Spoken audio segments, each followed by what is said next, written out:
Motivation speaker, leadership consultant, business coach. आज चर्चा करना चाहता हूं, नोकिया फेल नहीं हुआ था, नोकिया बर्बाद नहीं हुआ था, नोकिया की हत्या करी गई थी, नोकिया वॉज मर्डर्ड, असैसिनेटेड। ये खुलासा एंड तक समझ में आएगा। शुरू करते हैं आज कि नोकिया कैसे इतना ऊंचाइयों पर जाने के बाद बर्बाद हो गया।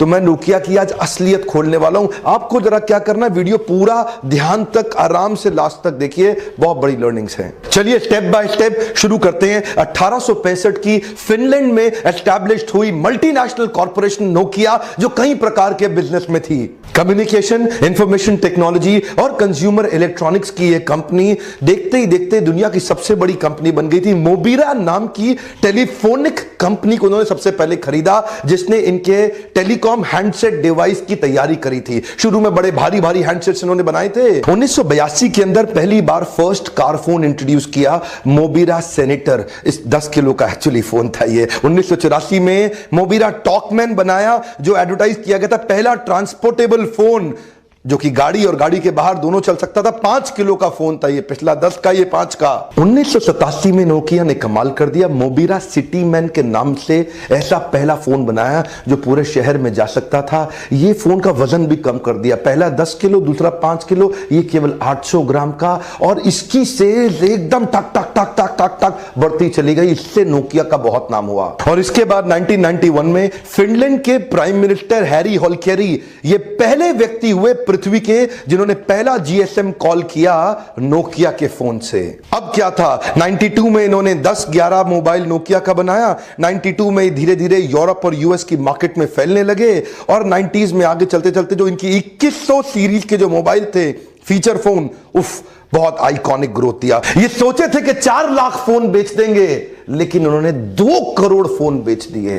ये जितना एक्सपेक्ट कर रहे थे उससे ज्यादा तेज ग्रो कर रहे थे। ध्यान दीजिए, इसी को बोलते हैं मार्केट को समझना, नीड को समझना, एडॉप्शन कर्व को समझना। जितना आप सोचते हैं ग्रोथ उससे ज्यादा होती है। 92 में नोकिया ने प्रेडिक्ट किया था कि 99 तक 40 मिलियन हैंडसेट का इंडस्ट्री होगा दुनिया भर में। लेकिन जैसा नोकिया ने प्रेडिक्ट किया, मार्केट साइज ही बहुत बड़ा हो गया। वो 40 मिलियन सोच रहे थे, मार्केट साइज 250 मिलियन का हो गया।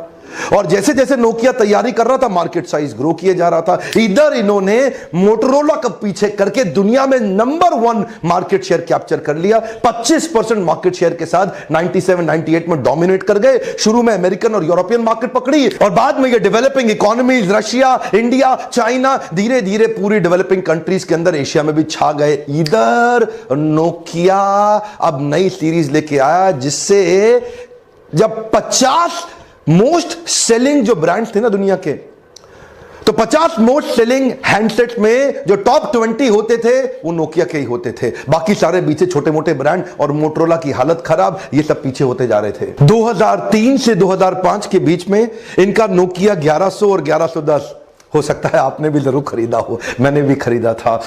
70% मार्केट शेयर कैप्चर कर लिया इंडिया के अंदर। रिटेलर के पास अपने आप बिकता था, रिटेलर को कुछ नहीं करना, सीधा आते थे लोग, 1100 है, 1110 है, 3310 है, 3315 है। ये इनके फ्लैगशिप मोबाइल एक्चुअली हर जगह नंबर 1, नंबर 2 स्पॉट पे दुनिया में Nokia Nokia Nokia Nokia. Mobile phone मतलब नोकिया। अब नोकिया बढ़ रहा था, इनकी मैन पावर और बढ़ रही थी, इनके manufacturing setup, plant, global presence और बढ़ रहा था, नोकिया और बढ़ रहा था और बढ़ रहा था। और इतना बड़ा हो गया नोकिया कि जो स्पीड कार थी वो एक हेवी ट्रक में कन्वर्ट हो गई। ध्यान दीजिए, मैं इस बात को जरा ध्यान से समझिएगा, मैं केवल इंफॉर्मेशन नहीं दे रहा, असिमिलेशन दीजिए इसको। देखिए, एक स्पीड कार एक बड़े ट्रक में कन्वर्ट हो गई, लेकिन जिस रोड पे वो बड़ा ट्रक चल रहा था ना, उसमें और गाड़ियां ऐड हो रही थी। उसमें सैमसंग, ओप्पो, वीवो, शाओमी, लावा, जियोनी, इंटेक्स, कार्बन, जेन बहुत आने वाले थे। ये नई गाड़ियां आती जा रही थी। और ये जो बड़ा ट्रक था, अब जैम के अंदर ऐसा ऐसा ऐसा ऐसा करके निकलने की क्षमता खत्म हो गई, क्योंकि साइज बढ़ता जा रहा था। और नोकिया इतना बड़ा हो गया कि अचानक चेंज करना अब नोकिया के लिए मुश्किल हो रहा था। इसी को बोलते हैं लीन मैन्युफैक्चरिंग सिस्टम। आप कंपनी बड़ी कर सकते हैं, पर सेटअप को स्पीड ऑफ एग्जीक्यूशन के लिए अंदर से लीन रखना, फ्लेक्सिबल रखना। इसलिए क्या बोलते हैं, बॉडी को लीन रखिए। ये जो बल्कि होता गया नोकिया अंदर से, बल्कि होने में दिक्कत नहीं है, लेकिन स्पीड खत्म हो जाती है उससे। इससे हुआ क्या, जो ये कर रहा था उसका तो ये चैंपियन हो गया। 2008 में 450 मिलियन हैंडसेट बेचने के बाद दुनिया में नोकिया छा चुका था। लेकिन अभी अचानक अमेरिकन और यूरोपियन कंट्रीज में एंड्रॉयड और गूगल की एंट्री हो गई। उधर से ये नीचे होने लगा, लेकिन इमर्जिंग एशियन मार्केट में अभी भी ठीक था। अब नोकिया, क्योंकि वहां पे तो अभी भी चल रहा था। देखिए, जो भी होता है ना, इंडिया, चाइना, साउथ एशिया, ये सब बाद में आता है, पहले तो अमेरिका, यूरोप में होता है। उधर से नोकिया को सिग्नल मिल रहे थे।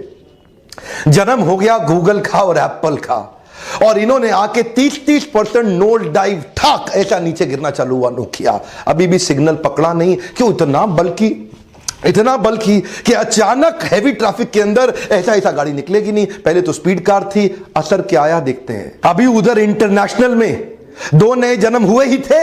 इधर इंडिया, चाइना के अंदर आसपास एशियन मार्केट में सैमसंग और मोटोरोला, इन्होंने क्या किया, एक ने 40 और एक ने 50 फ्लिप फोन के नए मॉडल ले आए। मोटोरोला और सैमसंग 40 मोटोरोला ले आया, 50 सैमसंग नए अलग तरीके के मॉडल ले आए फ्लिप फोन के। खोलो बंद करो, ये लोगों को कुछ नया लगने लगा। उधर अभी ये बड़े बड़े देशों में पिट रहे थे, इधर मोटोरोला, सैमसंग आके।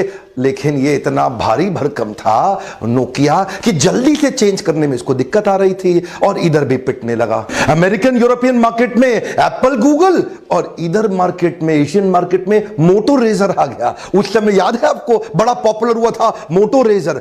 ऐसा